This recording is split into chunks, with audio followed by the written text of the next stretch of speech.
Good afternoon. Welcome to News Analysis with Monica. Thank you for joining us. In today's program, the topics are: disengagement at India-China border begins. India becomes the country with the third highest number of confirmed COVID-19 infections in the world. Air India to resume flights between US and India. Financial updates and much more.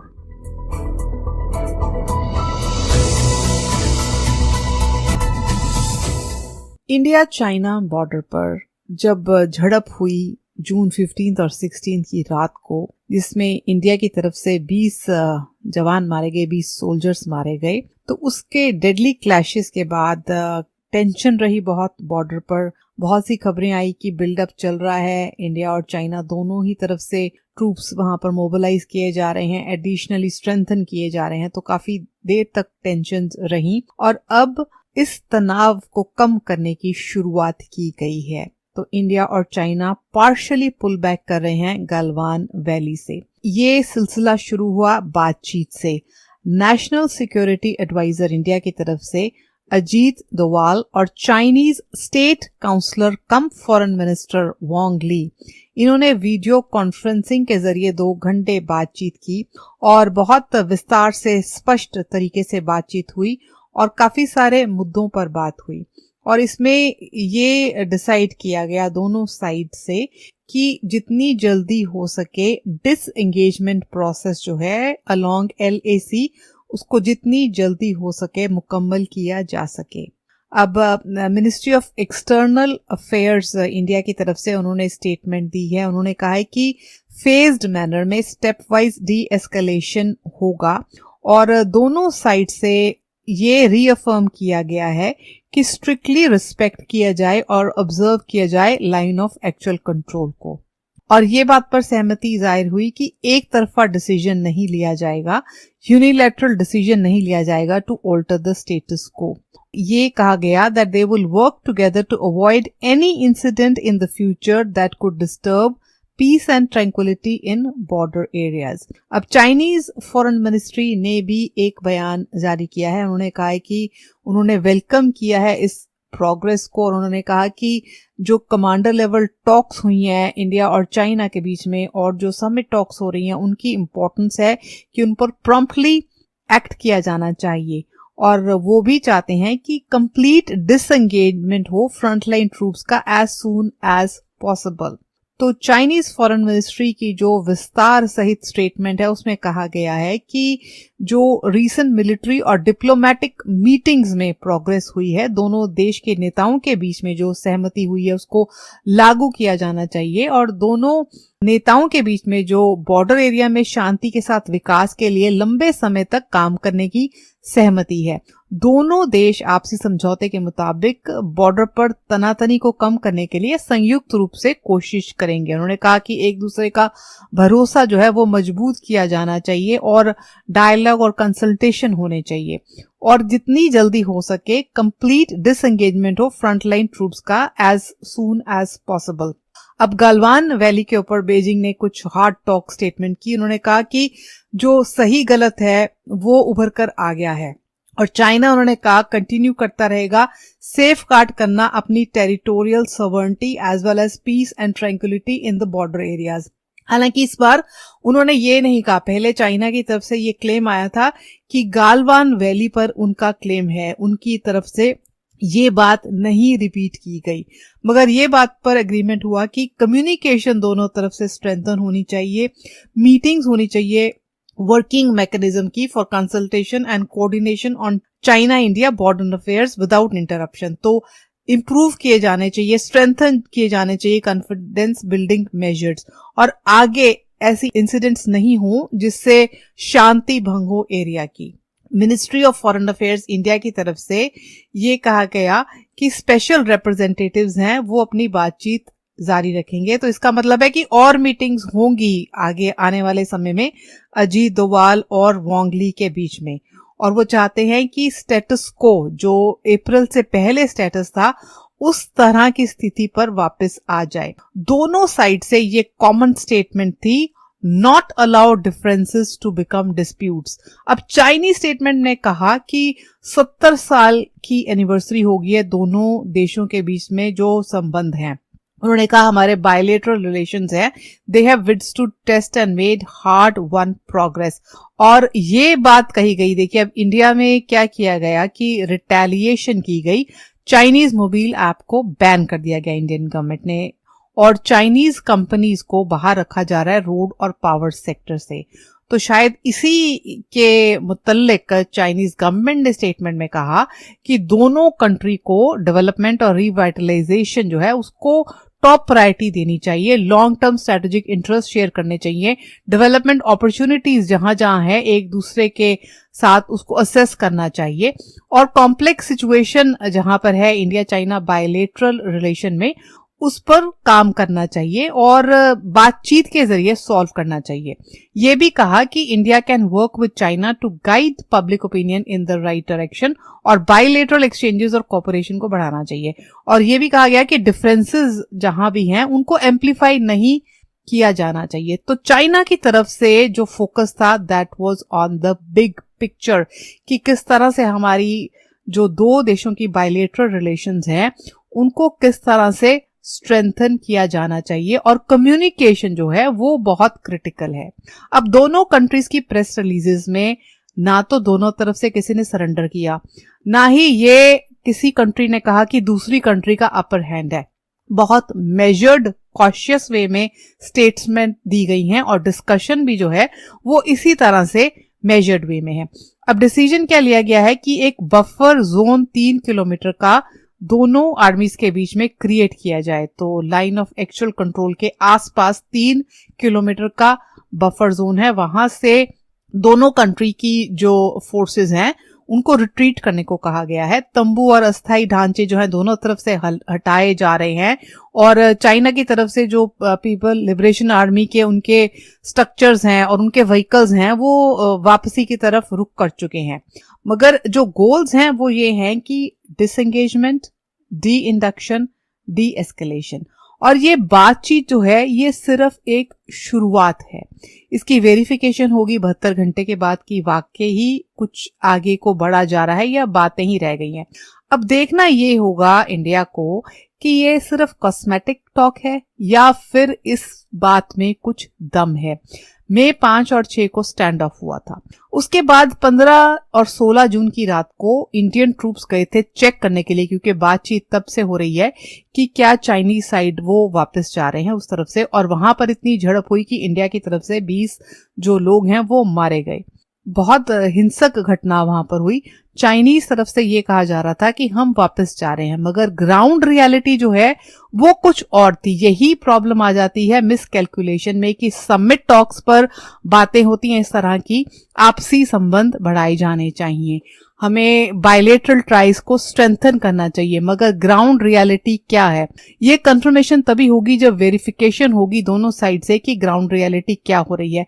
Otherwise अगर थोड़ी देर के लिए retreat कर जाए Chinese side और फिर से mobilise हो सकते हैं, लिमिटेड डिसएंगेजमेंट हो सकता है। अभी डी इंडक्शन और डी एस्केलेशन की तो बात ही नहीं हुई है, इसीलिए इंडियन तरफ से इस वार्तालाप को बहुत ज्यादा तवज्जो नहीं दी जा रही। This is just one step towards it. India ने अपने गन्स लोअर नहीं करे हैं, उन्होंने अपने ट्रूप्स थिन नहीं करे हैं, उनके नंबर्स बढ़ गए हैं, एयरफोर्स रेडी है, और आर्मी एयरफोर्स सबको हिदायत दी गई है कि they should be ready to respond for any aggression if the need be. क्योंकि पहले भी ऐसे हो चुका है कि चाइना की बातों पर भरोसा कर पाना इतना आसान नहीं है। द हिस्ट्री रिपीट्स इटसेल्फ, और कई बार ऐसा हो चुका है कि बातों में तो सब कुछ सॉल्व हो जाता है मगर असलियत क्या है। तो इसीलिए इंडियन साइड से अभी they are taking this with a pinch of salt. और उधर चाइना ने मिलिट्री ड्रिल जो है अपने साउथ चाइना सी में किए हैं। फर्स्ट वीक ऑफ जुलाई में चाइना ने मिलिट्री ड्रिल किया है इंटरनेशनल वाटर्स में। पेंटागन ने कहा है कि they are concerned about the Chinese military exercises which will further destabilise the region. और 6 साल में पहली बार ऐसा हुआ है कि 2 US navy aircraft carriers international waters South China Sea के वहां पर वो आ गए हैं, और वो इसलिए आ रहे हैं because Washington is showing the military might. तो 2 यूएस नेवी एयरक्राफ्ट कैरियर्स जब साउथ चाइना सी में स्ट्रीम कर रहे हैं, इसका मतलब है कि वो चाइना को कुछ मैसेज देना चाहते हैं। और ये कहा गया है ट्रंप के chief of staff Mark Meadows ने, उन्होंने कहा US military will continue to stand strong whether it's in relationship to a conflict between India or China or anywhere else। उन्होंने कहा हम नहीं चाहते कि हम देखते रहें और चाइना या कोई और उस रीजन में पावरफुल हो जाए, किसी भी रीजन में। तो वो नहीं चाहते कि जो लगाम चाइना अपने हाथ में ले ले, क्योंकि चाइना धीरे धीरे बहुत टेरिटोरियल डिस्प्यूट्स कई जगह पर उनके चल रहे हैं और साउथ चाइना सी में जो डिस्प्यूटेड टेरिटरी है उन पर कब्जा करने की कोशिश की जा रही है। और ये कहा गया है प्रेसिडेंट ट्रंप की तरफ से कि उन्होंने कहा, प्रेसिडेंट ट्रंप ने ट्वीट कर कहा China has caused great damage to United States and the rest of the world. Chief of staff Mark Meadows ने कहा कि President Trump is on the course to sign executive orders, ये करने के लिए कि चाइना का इशू एड्रेस हो, मैन्युफैक्चरिंग जो है वो चाइना से वापस आ जाए और अमेरिकन वर्कर्स को सपोर्ट किया जाए। और प्रेसिडेंट ट्रंप खासे नाराज हैं and he is not mincing words जब वो लिखते हैं, as I watch the pandemic spread its ugly face all across the world, including the tremendous damage it has done to the USA, I become more and more angry at China. People can see it and I can feel it. So he says people can see it, I can feel it. तो America की तरफ से गुस्सा बढ़ता जा रहा है और वो ढक नहीं रही इस बात को कि चाइना ने कोरोना वायरस पेंडेमिक में जो रोल अदा किया, जो लैक ऑफ ट्रांसपेरेंसी है उसके ऊपर, और चाइना को जिस तरह की टेरिटोरियल एग्रेशन हो रही है उसके लिए यूएस अपनी मिलिट्री माइट दिखा रहा है इस वक्त साउथ चाइना सी में।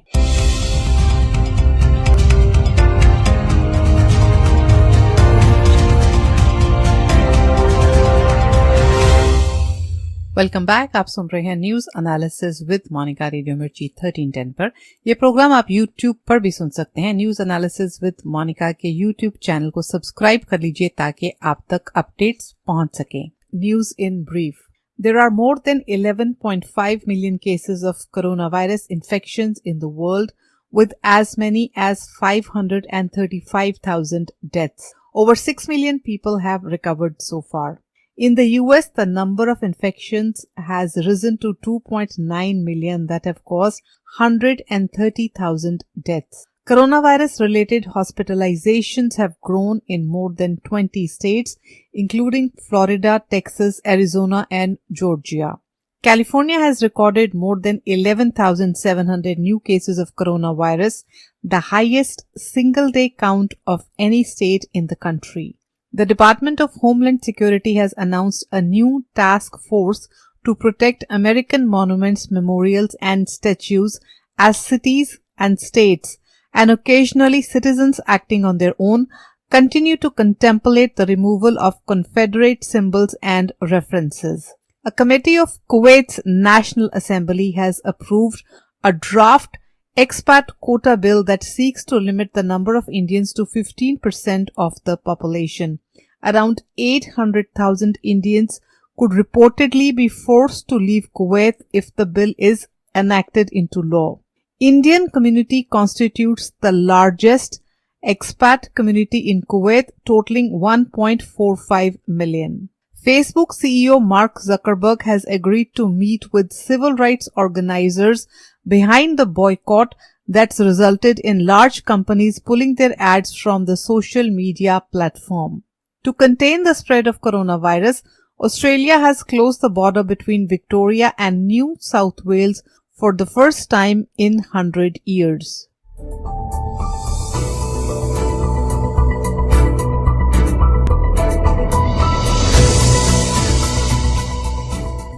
India has surpassed Russia to become the country with the third highest number of confirmed infections in the world.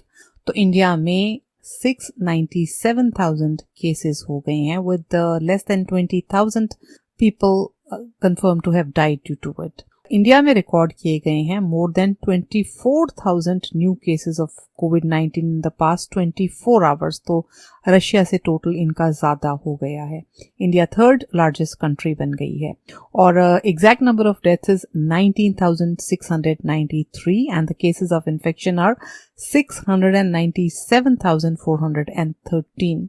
तो जो केसेस ज़्यादा आ रहे हैं सदर्न स्टेट से, तेलंगाना, तमिलनाडु, कर्नाटका से। इंडिया ने shopping centres, places of worship, offices 1 महीना पहले खोलना शुरू कर दिए थे और पिछले 3 दिनों में इंडिया में जो केसेस हैं वो अलार्मिंग रेट से बढ़ रहे हैं। तकरीबन 20,000 डेली इन्फेक्शंस नोट की जा रही हैं। हालांकि India third highest number cases रखता है दुनिया में, मगर इन टर्म्स ऑफ फर्टिलिटीज ये नंबर 8 पर है। तो इंडिया के ऊपर है US, Brazil, United kingdom, Italy, Mexico, France, Spain और इंडिया नंबर 8 पर है इन टर्म्स ऑफ फर्टिलिटी। पहले साउथ इंडिया के स्टेट्स में जो इन्फेक्शन है वो कम देखी जा रही थी, मगर अब ज्यादा रेट पर बढ़ रहे हैं। नेशनल ग्रोथ रेट से ज्यादा फास्ट ग्रोथ देखी जा रही है कोरोना वायरस इन्फेक्शन की, खासकर कर्नाटका, तेलंगाना, आंध्र प्रदेश और तमिलनाडु में। इंडिया में बहुत सख्त लॉकडाउन हुआ था मार्च में, तब नंबर्स बहुत कम थे और धीरे धीरे फेजेस में जून में ओपनिंग शुरू हुई क्योंकि इकोनॉमिक एक्टिविटी प्रमोट करनी थी, जैसे कि दुनिया भर में धीरे धीरे ऐसा ईज आउट कर रहे हैं। और इनकरेजिंग साइंस इंडिया के लिए ये हैं कि इंडिया का फर्टिलिटी रेट लो है, 2.4%। अगर ग्लोबल एवरेज देखें तो वो 4.7% है। और इंडिया में रिकवरी रेट जो है वो उसका जो आंकड़ा है वो भी काफी इनकरेजिंग है। 60% जो है of all the confirmed cases they recover. और इंडिया के एक्टिव इन्फेक्शन जो हैं वो 36% of the total case load है। तो हालांकि केसेस इन्फेक्शन जो वो बढ़ रही है, मगर fertility rates compare to the rest of the world India में कम देखे जा रहे हैं। अब इंडिया के हेल्थ केयर सिस्टम पर काफी बोझ पड़ रहा है क्योंकि दिल्ली, मुंबई, बेंगलोर जैसी सिटीज में कई जगह से खबरें आई कि हॉस्पिटल्स बहुत भरे हुए हैं और कई लोगों को वापस भेज दिया गया है and some people have died due to it in some cases. Delhi में रैंप अप की गई है टेस्टिंग बहुत ज्यादा। उन्होंने कहा एंटीजन टेस्टिंग होगी और डोर टू डोर जाकर इस तरह का कैंपेन बनाया जाएगा। टेस्टिंग बढ़ गई है, around 250,000 daily test are conducted in India. अब जैसे जैसे नॉर्मलसी आती है वापस, आउटडोर एक्टिविटीज बढ़ रही है, रेस्टोरेंट्स खुल रहे हैं, लोग ऑफिस वापस जा रहे हैं, तो उसी तरह से केसेस में भी बढ़ोतरी देखी जा रही है। हालांकि कुछ एक्सपर्ट्स का कहना है कि इंडिया हो सकता है अपनी पीक तक पहुंच रहा है, मगर कई लोगों का कहना ये था कि मॉनसून जब जुलाई और अगस्त के बीच में ये बढ़ोतरी देखी जाएगी तो हो सकता है इंडिया पीक तक पहुंच रहा हो, मगर ये सब कहना मुश्किल हो जाता है। मगर फिलहाल यही है कि ग्लोबली इंडिया नंबर 3 पर पहुंच गया है धीरे धीरे, क्योंकि पहले बहुत तारीफ हो रही थी इंडिया की कि किस तरह से कंट्रोल किया गया था। तादाद बहुत कम थी, मगर जिस तरह से रीओपनिंग हो रही है तो कोरोना वायरस इन्फेक्शंस बढ़ रही हैं।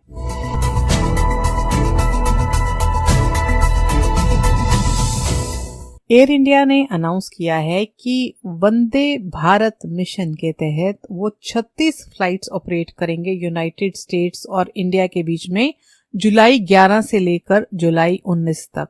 तो ट्रंप एडमिनिस्ट्रेशन ने रिस्ट्रिक्शंस इंपोज कर दी थी एयर इंडिया के वंदे भारत मिशन पर। तो उन्होंने कहा था कि सिर्फ चार्टर्ड फ्लाइट्स जो हैं वो परमिशन के बगैर नहीं ऑपरेट होंगी, क्योंकि इंडिया ने ये अभियान चलाया था रिपैट्रिएशन फ्लाइट्स की, लोगों को इंडिया से यहाँ लाना और यहाँ से इंडिया लाना, वो कुछ फ्लाइट्स चली थी। मगर अब ये वापस शुरू हो जाएंगी 11 जुलाई से लेकर 19 जुलाई। 36 फ्लाइट होंगी यूएस और इंडिया के बीच में। और इंडिया ने कुछ बायलेटरल बबल बनाए थे कुछ कंट्रीज के साथ, यूएस, यूके, जर्मनी, फ्रांस के साथ, जिससे एयरलाइंस एक दूसरे की कंट्री में ऑपरेट कर सकती हैं। और एविएशन मिनिस्ट्री ने इस तरह के इंडिविजुअल बायलेटरल बबल्स बनाए थे। अब 4th फेज ऑफ मिशन के तहत एयर इंडिया 170 फ्लाइट जो है 17 कंट्रीज के साथ कंडक्ट करेंगी, जिसमें Canada, UK, US and other countries ये सब इंक्लूडेड होंगे। इंडिया में डोमेस्टिक पैसेंजर फ्लाइट ऑपरेशंस 25 मई से शुरू हो गए थे, 2 महीने के गैप के बाद। इंटरनेशनल एयर ट्रैवल इस वक्त सस्पेंडेड है 31 जुलाई तक, मगर ये सिलेक्टेड फ्लाइट सिलेक्टेड राउट्स पर शुरू हो जाएंगी 11 जुलाई से लेकर 19 जुलाई तक।